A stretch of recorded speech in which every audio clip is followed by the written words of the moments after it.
எல்லோருக்கும் வணக்கம். சிக்கன் இல்லாமல் சிக்கன் குழம்பு வைக்க முடியாது, உண்மைதான், நான் இல்லைன்னு சொல்லலை. அதே மாதிரி தான் ஃபாரினர்ஸ் இல்லாமல் நம்மளால் கண்டிப்பாக ஷேர் மார்க்கெட்டை செந்தூக்கி அப்படியே தூக்கி நிறுத்தவே முடியாது. வரலாறு காணாத அளவில் 4 வாரமாக தொடர்ந்து நம்மளுடைய ஷேர் மார்க்கெட் இறங்கிட்டு இருக்கு. ஏன்னா ஆகஸ்ட் மாதம் பிறந்ததுலேருந்து ஃபாரினர்ஸ் அப்படின்றவங்க பணம் போட மாட்டேன்றாங்க. அவங்க பணம் போட்டாங்கன்னா ரொம்ப சந்தோஷமாக இருக்கும், மார்க்கெட் மேலே ஏறிடும். கடந்த முறை எப்போ தொடர்ந்து 4 வாரமாக ஷேர் மார்க்கெட் இறங்கியிருக்குன்னு பார்த்தோம்னா 3 வருஷத்துக்கு முன்னாடி கோவிட் வந்தது ஞாபகம் இருக்குங்களா? அப்போ தான் இந்த மாதிரி தொடர்ந்து 4 வாரங்கள் ஷேர் மார்க்கெட் குப்புன்னு கீழே விழுந்தது. அஃப்கோர்ஸ் அது ஒரு மிகப்பெரிய வீழ்ச்சி. அந்தளவுக்கு இப்போ இறங்கலினாலும் 725 பாயிண்ட் இறங்கியிருக்கான். இது நம்மளுக்கு ஒரு டிசப்பாயின்மெண்ட்டாக இருந்தாலும் உண்மை இதுதான். இப்போ நீங்கள் பார்த்தீங்கன்னாக்கா ஆல்ரெடி நம்ம ஒரு மாதத்தை கழிச்சு விட்டுட்டோம். இன்னொரு ஒரு மாதம் ஷேர் மார்க்கெட்டுங்கிறதே ஒரு 3 மாதம் விளையாட்டு தாங்க. ஸோ இந்த 3 மாதத்தில் எவ்வளோக்கு எவ்வளோ இறங்குறானோ அதுக்கப்புறம் திரும்பி மேல் நோக்கி ஏற ஆரம்பிச்சிருவான் அப்படின்றதான் கடந்த கால வரலாறு சொல்லுது. அது கோவிட் வந்தாலும் சரி, கும்பா வந்தாலும் சரி, என்ன வந்தாலும் சரி, ஷேர் மார்க்கெட்டுக்குன்னு வீழ்ச்சி அப்படின்னு பார்த்தா ஒரு 3 மாதம் தான். அதுக்கப்புறம் அவன் ஸ்டேபிளாக இருக்க ஒரு 3 மாதம், மறுபடியும் திரும்பி ஏறக்கு ஒரு 3 மாதம். ஸோ உலக அளவில் குளோபல் ஃபைனான்சியல் கிரைசிஸ், அமெரிக்கா வாங்கின படத்தை கடனை எல்லாம் திருப்பி கொடுக்காம எல்லாத்துக்கும் கும்பப்பாட்டு பாட்டி விட்ருவானா என்ன அப்படின்றது யாருக்கு புரியாத புதிராக இருக்கக்கூடிய நேரத்தில் இன்னைக்கு ஃபாரினர்ஸ் என்ன பண்ணாங்கன்னு போய் பார்த்தா அதனுடைய டேட்டா இப்போ வரைக்கும் என்னால் பார்க்க முடியல. அவங்க எவ்வளோ பெரிய கும்பப்பாட்டு பாடினாலும் நாங்கள் பார்த்துக்கிறோம், தயவுசெய்து அந்த டேட்டாவை அப்டேட் பண்ணிங்க அப்படின்ற மாதிரி நம்ம என்எஸ்சிகிட்ட கெஞ்சி கேட்டுக்கிறோம். இந்த சமயத்தில் நல்லா கவனிச்சிங்களா நண்பர்களே? சமீப காலத்தில் எப்போவுமே வியாழக்கிழமை அப்படின்றது ஒரு எக்ஸ்பைரி டே. நிஃப்டி, பேங்க் நிஃப்டி எக்ஸ்பைரி ஆகும். ஆனால் சமீப காலங்களில் வெள்ளிக்கிழமையில தான் வச்சு செய்கிறாங்க. வெள்ளிக்கிழமையில் மூவ்மெண்ட் அப்படின்றது ஒரு மாதிரி சரியான மூவ்மெண்ட்டாக இருக்குது. அப்போ என்னுடைய கணக்கு என்ன ஆகுதுன்னா, இனிமேல் நிஃப்டி அப்படின்றதுல பெரிய அளவில் எக்ஸ்பைரியில் மாற்றம் இல்லை. அது ரெகுலரான ஒரு சின்ன குட்டி வால்டிலிட்டியாக இருக்குது. ஆனால் இப்போ சென்செக்ஸ் எக்ஸ்பைரி தான் ரொம்ப பவர்ஃபுல்லாக மாறிடுச்சோ அப்படின்ற, ஏன்னா கரெக்டாக வெள்ளிக்கிழமை வேற, சனி ஞாயிறு வேற லீவ் நாள், என்எஸ்சி வேற தெரியாதனமாக விட்டு கொடுத்துட்டாங்க. என்எஸ்சி பேங்க் நிஃப்டியை வெள்ளிக்கிழமை மாத்திரன்னு ஐடியா பண்ணாங்க. சரி போனால் போதுன்னு அதை மறுபடியும் புதன்கிழமைக்கு மாற்றி விட்டுட்டாங்க. இப்போ சரியான ஸ்ட்ராங் ஆயிடுச்சு. சரியான பிளானிங்கில் சென்செக்ஸ் சனி ஞாயிறு வேற லீவ் வருது. அதனால வெள்ளிக்கிழமை அப்படின்றது மிகவும் வாலட்டிலிட்டியாக கொண்டு வர மாதிரி ஆயிடுச்சு. இனிமேல் நம்மளுடைய வியாழக்கிழமை வியாலட்டிலிட்டி அப்படின்றது என்னுடைய ஆராய்ச்சியின் முடிவுபடி வெள்ளிக்கிழமைக்கு ஷிஃப்ட் ஆன மாதிரி தெரியுது. ஸோ இனிமேல் வரக்கூடிய நாட்களில் வெள்ளிக்கிழமையில தான் மிகப்பெரிய வாலட்டிலிட்டி அப்படின்றது வரப்போகிறதா நான் எதிர்பார்க்குறேன். ஸோ இன்றைக்கி இந்த ஷேர் மார்க்கெட்டில் ரொம்ப முக்கியமான பங்குகள் என்ன பார்க்கணும், முக்கியமான செக்டர் என்ன பார்க்கணும்னா ஐடி செக்டர் தான் நோட் பண்ணணும். அப்போவே ஒரு நண்பர் சொன்னார், ஐடி நம்பாதீங்க கவுத்து விட்ருவாங்க அப்படின்ட்டு. ஸோ தொடர்ந்து ஏறக்கூடிய வல்லமை அப்படின்றது இந்த ஐடிக்கு கிடைக்க மாட்டேங்குது. ஃபார்மாவில் கூட தொடர்ந்து ஏறினா, ஃபார்மா செக்டரில் கூட தொடர்ந்து மேல் நோக்கி ஏறக்கூடிய சக்தி இருந்தது. டிஃபென்ஸ் செக்டரில் கூட தொடர்ந்து மேல் நோக்கி ஏறக்கூடிய சக்தி இருந்தது. பிஎஸ்யூ பேங்க் செக்டர் கூட தொடர்ந்து மேல் நோக்கி ஏறக்கூடிய சக்தி இருந்தது. எவனுமே குப்புன்னு கீழே விழுந்து ஜிக்ஜாக்காக போகல. இந்த ஐடி செக்டர் தான் இப்படி ஜிக்ஜாக்காக போயிட்டு தெரியுறா. இந்த சமயத்தில் நம்ம கம்முன்னு இந்திய ஐடி கம்பெனியில் கொண்டே பணத்தை போடுறதுக்கு பொதுவாக அமெரிக்க டெக்னாலஜி ஸ்டாக்ஸில் பணத்தை போட்டுட்டா என்ன அப்படின்ற மாதிரி கூட நம்ம யோசிச்சு பார்க்குறோம். ஏன் அப்படின்னாக்கா ஐடி கம்பெனிகளுக்கு இந்திய ஐடி கம்பெனிகளுக்கு அமெரிக்காவிலேருந்து தான் நல்ல பிஸ்னஸ் வருது அப்படின்ற மாதிரி சொல்கிறாங்க. ஆனால் கடைசியில் பார்த்தோம்னா அமெரிக்காலேயே கும்பா பாட்டு பாடுது அப்படின்றாங்க.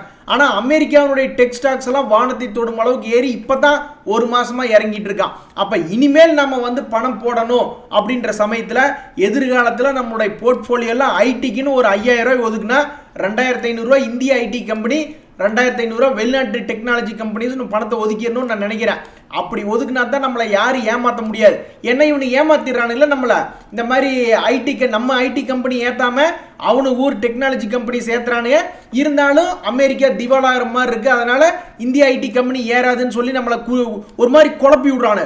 இந்த குழப்பி விடுறவனுக்கெல்லாம் நம்ம என்ன பண்ணணும் அப்படின்னாக்கா, அவனுக்கு நாட்டில் இருக்கக்கூடிய டெக்னாலஜி ஸ்டாக்ஸே நம்ம போய் நம்ம நாட்டில் ட்ரேட் ஆகிற ETF மூலியமா போய் வாங்கிடணும். நண்பர்களே, நம்ம ரொம்ப ரொம்ப ரொம்ப ரொம்ப முக்கியமான விஷயம் ஒன்று பேசுகிறோம். நம்மளுக்கு தெரியாதுல்ல, ஏதாவது ஒரு ஸ்டாக் கீழ் நோக்கி மேலே ஏற ஆரம்பிச்சான்னா அதில் 10 ஸ்டாக் ஏறுதுன்னா ஒரு 2 ஸ்டாக்கோ 3 ஸ்டாக்கோ தொடர்ந்து மேலே ஏறுவான். அந்த மாதிரி மேலே ஏறக்கூடிய பங்குகளாக இன்னைக்கு 52 வீக் ஹை வந்த 3 ஷேர்கள் எனக்கு தோணுது. ஏன் அப்படின்னாக்கா பொதுவாக 52 வீக் ஹைனாவே உச்சத்தில் இருப்பான். ஆனால் இந்த 3 பங்குகள் கீழே உளுந்து கிடந்துட்டு அதுக்கப்புறம் வந்து இப்போ தான் 52 வீக் ஹைன்னு வரான். அவன் இன்னும் கடந்து போகக்கூடிய தூரம் அப்படின்றது ரொம்ப இருக்கு. ஸோ ஏம்பர் என்டர்பிரைசஸ் அப்படின்னு ஒரு கம்பெனி பார்க்குறேன். அவன் 2816 ரூபா இருக்கான். ஒருவேளை இந்த 52 வீக் ஹை வந்து புல்லிஷ்னஸ் ஆயிட்டதுனால இந்த மொமெண்டம் தொடர்ந்து ஏறினால் 4000 ரூபாய் வரைக்கும் போகக்கூடிய வாய்ப்பு இருக்கிறதா பார்க்குறேன். ஸோ இந்த கம்பெனி வச்சிருக்கிறவங்களுக்கு டெக்னிக்கலி இப்படி ஒரு நியூஸ் இருக்கு அப்படின்றது ஒன்று. ரெண்டாவது சிஎஸ்பி பேங்க், மூணாவது லேட்டன்ட் வியூ அனாலிட்டிக்ஸ். நான் வந்து சிஎஸ்பி பேங்கை இங்கேயே நான் வந்து நோட் பண்ணி வச்சிருக்கேன். அதாவது கீழேருந்து மேலே போகக்கூடிய லாஜிக்கில் இவன் பாருங்க கொஞ்சம் ஆல்ரெடி மேலே ஏறி வந்துட்டான். இவன்லாம் 175 ரூபாய்க்கு சீப்பாத்து கிடந்தான் போன வருஷம். அதுக்கப்புறம் ஆல்மோஸ்ட் 315 வந்துட்டான். பட் இருந்தாலும் இந்த 52 வீக் ஹை வந்துட்டதுனால இந்த மொமெண்டம் பிக்கப் ஆகி 400 ரூபா வரைக்கும் வரக்கூட இந்த சிஎஸ்பி அப்படின்றது வாய்ப்பு இருக்கு. அதே மாதிரி தான் இந்த லேட்டன்ட் வியூ அனாலிட்டிக்ஸ் 2022 வந்த சமயத்தில் 760 ரூபா இருந்தான். இப்போ என்ன ஆயிருக்கு, மறுபடியும் மேல் நோக்கி ஏற ஆரம்பிக்கிறான். 52 வீக் ஹை கடந்த ஒரு வருஷத்துல இல்லாத உச்சத்தை தொட்டிருக்கான். இந்த உச்சம் தொடர்ந்து அடுத்த வருஷம் ஏறினாக்கா அழகா 600 ரூபாய் 700 ரூபா வரக்கூடிய வாய்ப்பு இருக்கிறதா பார்க்குறேன். ஸோ இன்னைக்கு ரொம்ப ரொம்ப முக்கியமாக நான் பார்க்கக்கூடிய பங்கு 52 வீக் ஹை வந்ததுனால ஃபோக்கஸில் இருக்கக்கூடிய பங்குகள் என்ன அப்படின்னு பார்த்தா ஏம்பரு, சிஎஸ்பி, லேட்டன்ட் வியூ அப்படின்றது என்னுடைய கணிப்பு. அப்புறம் பேசுறதுக்கே ரொம்ப சோகமாக இருக்குது நண்பர்களே. இந்த 52 வீக் லோவில் தொடர்ந்து பல மாதங்களாக, பல நாட்களாக, பல நேரங்களாக இந்த யூபிஎல் அப்படின்ற ஷேர் இருக்கா. இந்த ஈஸ்ட்ரிப்பி பிளானர்ஸும் அவனும் ஓரளவு குவாலிட்டியான கம்பெனி தான், இவனும் ஒரு குவாலிட்டியான கம்பெனி தான். இவனுக்கு கூட கடன் இருக்குது, இவனுக்கு கடன் கொஞ்சம் மாத்தா இருக்குது. இருந்தாலும் இவனுக்கு எல்லாம் வந்து கொஞ்சம் கீழ் நோக்கி இறங்கிட்டு இருக்கானுங்க. உங்களுக்கு ஏன் நான் இன்னைக்கு எப்போவுமே இந்த 52 வீக் லோ போட மாட்டேன், ஏன் இன்னைக்கு கம்பேரிசனுக்கு போட்டிருக்கேன்னா, இறங்கிட்டு இருக்கிற மார்க்கெட்டை ஆரம்பிக்கும் பொழுது இந்த பக்கம் நம்ம ஒரு 10 பார்த்தோம்னாக்க இந்த பக்கம் 3 பார்க்குறோம். கொஞ்சம் கொஞ்சமாக இந்த பக்கம் 2 1 பார்ப்போம், இந்த பக்கம் 10ன்னு பார்ப்போம். அப்போ நம்ம போர்ட்ஃபோலியோலாம் கும்பா பாடும் அப்படின்றதுல எந்த சந்தேகமும் இல்லை. ஆனால் இந்த சமயத்தில் தான் மூடி அப்படின்ற ரேட்டிங் ஏஜென்சி என்ன சொல்கிறாங்க, இந்தியாவினுடைய எக்கனாமி ஸ்டேபிளாக இருக்குது, அவங்கெல்லாம் கடன் வாங்கியிருந்தா கூட அந்த கடனை திருப்பி கொடுத்துருவாங்க அப்படின்ற மாதிரி சொல்லியிருக்காங்க. எங்களுக்கு இது முக்கியம் இல்லை, நீங்கள் கொடுக்குற ரேட்டிங் எங்களுக்கு முக்கியம் இல்லை. நீங்கள் அதாவது குறிப்பாக அம்னியாக்காயிட்ட போய் சொல்லணும், அதாவது இந்திய நாடு ஒரு வல்லரசாக போகுது, சைனாவோட நல்லா இருக்குது அப்படின்னு முக்கியமாக சொல்ல வேண்டிய இடத்துல போய் சொல்லணும் அப்படின்றது இந்த நம்ம மூடி பார்த்து கேட்டுக்கிறோம். அதாவது ஃபாரினர்ஸ்கிட்ட போய் சொல்லணும். ஃபாரினர்ஸ்கிட்ட போய் சொன்னோம்னா தான் நம்மளுக்கு வந்து ஒரு பணம் அப்படின்றது போடுவாங்க. இன்னைக்கு 18 ஆகஸ்ட் வந்துடுச்சு, 266 கோடிக்கு தான் விற்றுருக்காங்க. ஏதோ போர்ட்ஃபோலியோவை ரீபேலன்ஸ் பண்ணி விட்டுருக்காங்க ஃபாரினர்ஸ். பரவாயில்ல, நல்ல விஷயம். நண்பர்களே, ரொம்ப சோகமான விஷயம். அதாவது எல்லாத்துக்குமே ரொம்ப வசதி, அவன் பால்கனியில் போய் உட்காந்துக்கிட்டு இல்லைன்னா சொகுசாக போய் நல்லா சோபாலுக்கு வந்துக்கிட்டு simplicity is the best policy அப்படின்னு சொல்கிறதுக்கு நல்லா இருக்கும். யாரும் வீடு வாங்காதீங்க, ஓரளவுக்கு சம்பாரிச்சுட்டு கல்யாணமெல்லாம் பண்ணிவிட்டு அப்புறமா வீடு வாங்குங்க அப்படின்ட்டு. ஆனால் கல்யாணமே ஆகாததுக்கு காரணமே வீடு இல்லை அப்படின்றது ஒரு சேட் சுச்சுவேஷன். அந்த சேட் சுச்சுவேஷனை போக்குறதுக்காக நம்ம இந்திய நாட்டில் பல பேர் வந்து இந்த சுமையை ஏற்றுக்கிறாங்க. வீடு வாங்கணும், ஒரு வீடாவது கனவு இல்லம் அப்படின்னு வாங்கணுன்ட்டு. அப்படி வாங்குறதுனால என்ன நடந்திருக்கு அப்படின்ற ஒரு அனலைசிஸ் சொல்லுதுன்னா 40% அப்படின்றது நம்ம நாட்டில் வந்து வாடகை வீட்டில் இருக்கிறவங்களோ அல்லது இஎம்ஐயில் இருக்கிறவங்களோ எப்படி பார்த்தாலும் சரி, அவங்களுடைய இந்தியன் ஹவுஸ் ஹோல்டு, இந்திய குடும்பங்களுடைய செலவினங்கள் வந்து ஹவுசிங் லோன் கட்டுற மாதிரி இருந்தால் ஆல்மோஸ்ட் 40% அந்த குடும்ப வருமானத்தினுடைய 40% வந்து கடன் கட்டுறதுலேயே போகுது. இது 1 வருஷம் 2 வருஷத்தில் முடியறது இல்லை, கிரகத்தை 20-30 வருஷம் கட்ட வேண்டியதாக இருக்குது. இருந்தாலும் அப்போ தான் சாப்பாடு கிடைக்கும், கல்யாணம் நடக்கும் அப்படின்ற மாதிரி ஆகிப்போச்சு. அந்த காலத்துலலாம் இப்படி இல்லை. எனிவே இந்த காலத்தில் வந்து அடுத்தவன் எப்படி இருக்கான், இவன் இப்படி இருக்கான், அவன் இப்படி இருக்கான்னு ஒரே கம்பாரிசனால வாழ்க்கையாக போயிட்டதுனால பேசிக் நீட் அப்படின்றதுல வந்து வீடு வந்துருச்சு, காரு வந்துருச்சு, எல்லா கிரகத்தையும் வாங்கி வச்சோம்னா தான் சமூகத்தில் வெளியே போனால் ஒரு 1100 ஃபோன் எடுத்துகிட்டு போனால் ஒரு மாதிரி பார்க்குறானுங்க. என்னங்க அநியாயமாக இருக்குது, அவனுக்கு டைம் வேஸ்ட்டாக போகுது ஸ்மார்ட் ஃபோன் வச்சுட்டு போனா அப்படின்ட்டு ஒரு சின்ன ஃபோன் எடுத்துகிட்டு போனாக்கா ஒரு ஸ்மார்ட் ஃபோன் வாங்க முடியலையா அப்படின்ற மாதிரி பார்க்குற மாதிரிலாம் இருக்கானுங்க. எது எப்படியோ இப்போதைக்கு நம்ம நாட்டில் வந்து ஹவுஸ் ஹோல்டுக்கு வீடுகள் சம்பந்தப்பட்ட பங்குகள் இனிமேலும் நல்லா தான் இருக்கும். அதுலேயும் குறிப்பாக வட்டி கொடுறாங்க பார்த்தியா பேங்க்ஸு, அவங்க இன்னும் நல்லா தான் இருப்பாங்க அப்படின்றத இந்த கணக்கெடுப்பு சொல்லுது. அடி பட்டைய கிளப்படா கைப்பில்லை அப்படிங்கிற மாதிரி இந்த அமரா ராஜா பேட்டரியினுடைய சார்ட் பேட்டர்ன் அப்படின்றத எடுத்து பார்க்கும்போது ஒரு நல்ல இடத்துல வந்து உட்காந்துருக்கான். இவன் 2020 400 இருந்தவன் 1000 ரூபா வரைக்கும் போயிருக்கான். அதுக்கப்புறம் மறுபடியும் வந்து 500 ரூபா ரேஞ்சில் கரெக்ஷன் ஆயிருக்கான். அதுக்கப்புறம் மறுபடியும் இப்போ ஏற ஆரம்பிச்சிருக்கா. இப்போ கரண்ட் ப்ரைஸ் அப்படின்றது நம்ம பார்க்கும்பொழுது ஒரு சப்போர்ட் ரேஞ்சில் இருக்குது. சப்போஸ் இந்த சப்போர்ட் பில்டப் ஆகி மேலே ஏற ஆரம்பிச்சான்னா சாதாரண டார்கெட்டே ஒரு 727 வரைக்கும் காமிக்கிறான். எக்குதப்பா ஏற ஆரம்பிச்சு அவனுடைய பழைய கையை போய் தொடர்ந்துட்டு போனானாக்கா 1000 ரூபா வரைக்கும் இந்த அமரா ராஜா பேட்டரி அப்படின்றது டார்கெட் இருக்கு.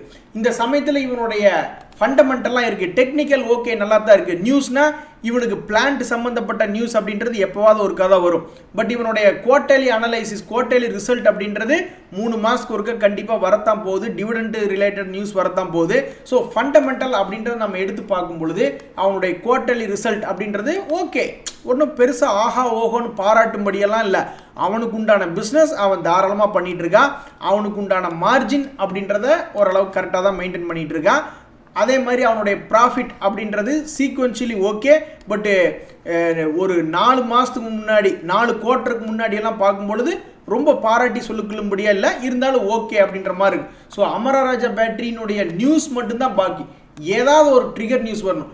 டெக்னிக்கலி அருமையான சப்போர்ட் ரேஞ்சில் இருக்கா. டெக்னிக்கலி இது ஒரு நல்ல சப்போர்ட். இந்த டெக்னிக்கலுக்காகவே இவன் ஒரு 720 ரூபா வரணும். வந்தால் ஓகே. அப்படி வரலன்னா ஏதாவது ஒரு ட்ரிகர் நியூஸ் கிடைச்சதுன்னா 1000 ரூபா வரைக்கும் கூட லாங் டேர்மில் வாய்ப்பு இருக்கிறதா தான் நான் பார்க்குறேன். அப்படியே இல்லையா 600 ரூபாயிலிருந்து 500 ரூபாயோ 300 ரூபாயோ வந்தான்னா ரொம்ப சந்தோஷம். ஏன்னா எவ்வளோக்கு எவ்வளோ கீழே போய் நம்ம எடுக்கிறோமோ அவ்வளோக்கு எவ்வளோ நல்லது. ஏன்னா இது ஒரு லாபகரமான கம்பெனியாக இருக்குது. நண்பர்களே, ஸ்வான் எனர்ஜின்னு ஒரு ஷேர் பார்த்தேன், சரியான வெட்டுக்கிளியாக இருக்கான். இந்த ஷேர் யாராவது வச்சுருக்கீங்களா? சும்மா ஸ்வைங் இவனை வந்து நம்ம வீக்லி சார்ட்டில் வச்சுருக்கோம். இவனை டே சார்ட்டில் மாற்றி வச்சு பார்ப்போம். என்றைக்குமே ஒருத்தனுடைய பழைய வரலாறு என்ன அப்படின்றத எடுத்து பார்த்தோம்னா நம்மளுக்கு ஓரளவுக்கு நம்பிக்கை இருக்கும். அந்த நம்பிக்கையில் இவன் வந்து மண்ணெல்லாம் அள்ளி போடல, ஒரு மாதிரி நம்பிக்கையை தான் விதைச்சிருக்கான். ஸோ இந்த ஸ்வைங் வந்து ஒன்றா இங்கே 267 ரூபாயிலிருந்து 375 போனாலும் சரி தான், இல்லை இதை வாட்ச் பண்ணிகிட்டே இருக்கணும். 200 ரூபாய் தொட்டானாக்கா மறுபடியும் ஒரு 30-40 ரூபா லாபத்தை கொடுக்கறதுக்கு இந்த வெட்டுக்கிளி தயாராகும் அப்படின்றத என்னுடைய கணிப்பு. ஸோ இது வாட்ச் லிஸ்ட்டில் போட்டுக்கொள்ளக்கூடிய ஒரு தகுதியான ஷேராக தான் நான் பார்க்குறேன். அதே மாதிரி இந்த இபிஎல் எஸ்சிஐ போன்ற ஷேர்களை அனலைஸ் பண்ணிட்டு இருக்கீல, திடீர்னு குறுக்கால லம்போதரா டெக்ஸ்டைல் வந்துட்டான். இப்போ நான் சமீபத்தில் பார்க்குறேன் நிறைய டெக்ஸ்டைல் கம்பெனிலாம் ஏறுது. இந்த கம்பெனியினுடைய லாபங்களை எல்லாம் பார்க்கும்போது ஒரு கொசு கடிக்கிற மாதிரி தான் இருக்குது. 1 கோடி, 1/2 கோடி, 5 கோடி, 6 கோடி இப்படின்ற மாதிரி ரொம்ப சுமாரான கம்பெனியாக தான் இருந்திருக்கான். பட் பெரும்பாலான சமயங்கள்லாம் அவன் லாபகரமான கம்பெனியாகவே தான் இருந்திருக்கான். ஸோ பை சான்ஸ் இந்த லம்போதரா அப்படின்ற ஷேர் வச்சிருக்கிறவங்க யாராவது வச்சிருக்கீங்க, ஆல்ரெடி ட்ரேட் பண்ணியிருக்கீங்கன்னா இவன் எப்பேற்பட்ட ஆள் அப்படின்றத தெரியப்படுத்துங்க. எனக்கு என்னமோ இவன் இந்த இடத்துல சப்போர்ட் எடுத்துகிட்ட மாதிரி தெரியுது. இங்கிருந்து ஏறி நம்மளுக்கு ஒரு 150 ரூபாயிலிருந்து ஒரு 170 180 கிடைச்சா கூட எனக்கு போதும் தான். ஸோ இந்த ஸ்டாக் யாராவது இதுக்கு முன்னாடி ட்ரேட் பண்ணி இதுலாம் லாபம் பண்ணியிருக்கீங்க, இவன்லாம் ஒரு நம்பத்தகுந்த ஷேர் தான் அப்படின்னா தெரியப்படுத்துங்க. இதுதானாயா உங்கள் டக்கு அப்படின்ற மாதிரி ஜொமேட்டோ கீழேருந்து ஆல்ரெடி 100% மேலே ஏறி வந்துட்டான். பட் இருந்தாலும் ஜேஎம் ஃபினான்ஷியல் இன்னுமே 115 ரூபா வரைக்கும் போகக்கூடிய வாய்ப்பு இருக்குன்னு கணிக்கிறாங்க.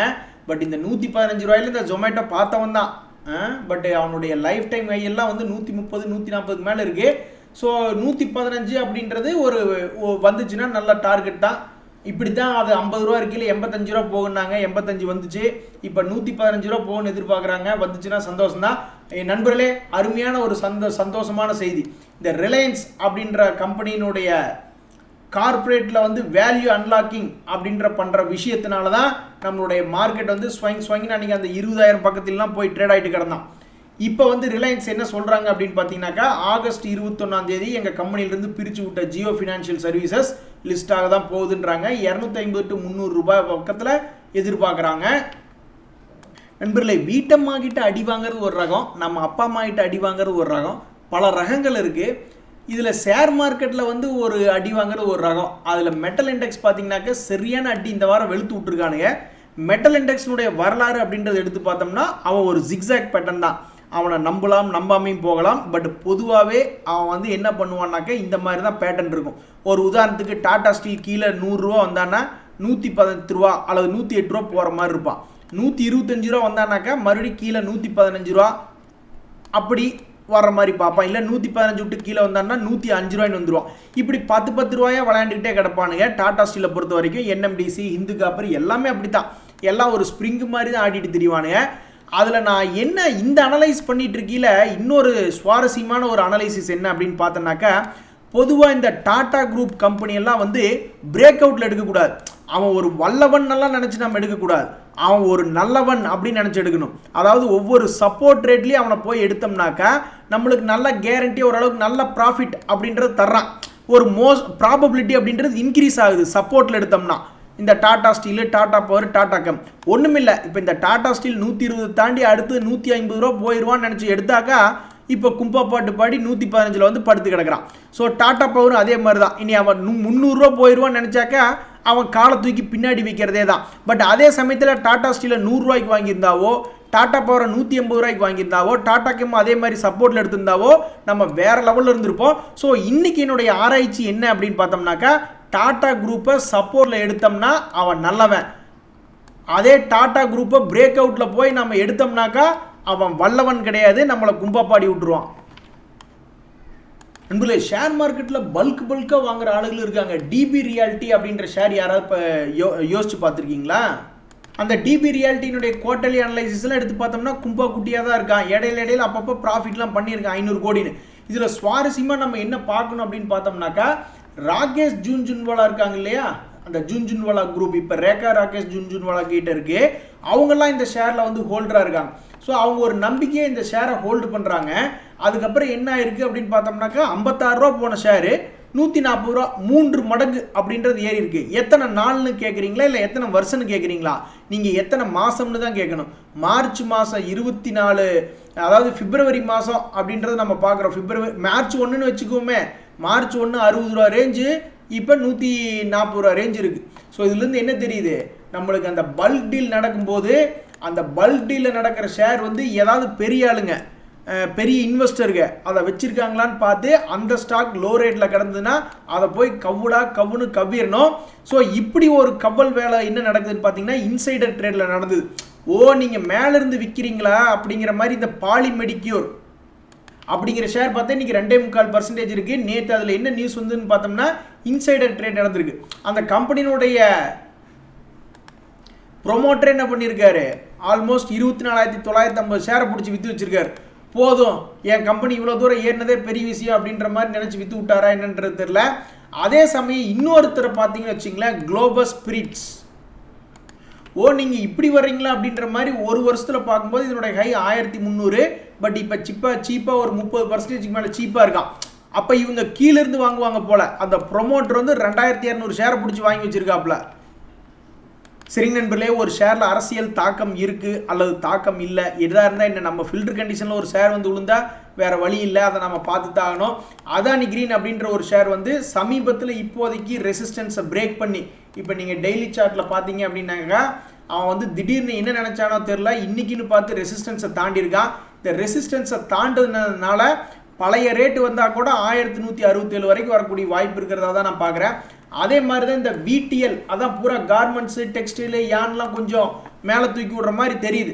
அவனும் வந்து என்ன பண்ணியிருக்கான்னு பார்த்தோம்னாக்கா, அவனை நம்ம ஒரே நாளில் மேலே வந்துட்டான். அது ஒரு சேடு பார்ட், அதுக்கு நம்ம ஒன்றும் பண்ண முடியாது. இவன் சப்போஸ் 347 க்ளோஸ் பண்ணியிருந்தானா நல்லா இருந்திருக்கும், பட் 366 க்ளோஸ் பண்ணியிருக்கான். ஸோ இவனுடைய லேட்டஸ்ட் ஸ்விங் ஹை அப்படின்றது 385 வரைக்கும் இருக்குது. அது வரைக்கும் வந்தாலும் சந்தோஷமாக தான் இருக்கும். KPR மில் பல வருடங்களுக்கு முன்னாடியே நல்ல லாபம் கொடுத்த கம்பெனி தான். அதுக்கப்புறம் ஸ்பிளிட் ஆகி கீழே இறங்கி மறுபடியும் அந்த ரேட்டையே எட்டி பிடிக்கிறான். அதையும் தாண்டி மேலே ஏறிட்டான்னா இவனை மாதிரி பணம் சம்பாரிச்சு கொடுத்தவன் எவனும் இல்லை அப்படின்ற மாதிரி நம்ம பாராட்டலாம் KPR மில்ல. சரிங்க நண்பர்களே, இன்றைய தகவல் அதுலேயும் முக்கியமாக இந்த 52 வீக் ஹை வந்து பார்க்கறதுக்கு ஏம்பர் CSB எல்லாம் 52 வீக் ஹை மாதிரி இருக்குது, பட் இன்னும் ஏறக்கூட வாய்ப்பு இருக்குது. அதனால் இந்த 3 பங்கை வச்சுருந்தீங்கன்னா உங்களுக்கு என்னுடைய நல்வாழ்த்துக்கள். இன்றைய தகவலில் உங்களுக்கு உதவியாக இருந்துன்னு எனக்கு சந்தோஷம் தான். ரொம்ப நன்றி, வணக்கம்.